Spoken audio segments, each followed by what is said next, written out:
বোতল দাও। কি বোতল? ঠান্ডা। পয়সা নিয়েছ? ভাই কিসের বাহি?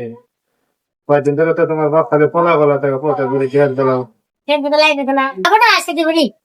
খাওয়াচ্ছে দাও। পয়সার বেলা তো উদ্দেশ্য নাই। দেখ মনে আসলে পলাই গেলে কিন্তু ঝামেলা হবে। চিন্তা করো না আজকে তুমি বুঝা লাগতেছে না। হ্যাঁ। আজকে তুমি বলে দিস। দেখলে তো আর কাম হবো না। তো কিচ্ছে খাও দিয়ে টাইমে তো কি করো? হে কাকা খাওয়ার সময় কাছে পারে না খাবার দাও শান্তি নেই। কি খাইবার দিমু? খালি যায় পলায় পলায়া তোমার বাপ। আমি কইছি না আজকে তুমি বসে তুমি বেচার কথা কও তোমার বাপ বাইতে যাবো না। এ দেহ তুমি আচ্ছা কয়টা দিন ধরে খালি খালি পা আসতেছে। এমন একটা দিন আসবে না। হ্যাঁ। আবার এক বিরত বসে তোমার একবার তোমার ধরন নেই। ও দেখ মনি এখন যাবা বাহি দিতেছি বাবা জানি বেশি হইরা পয়সা ভাই এটি মা জানি মনে জানে না হারায় আমার কথা তোমার দুই গুণ বেশি দেরো। খাও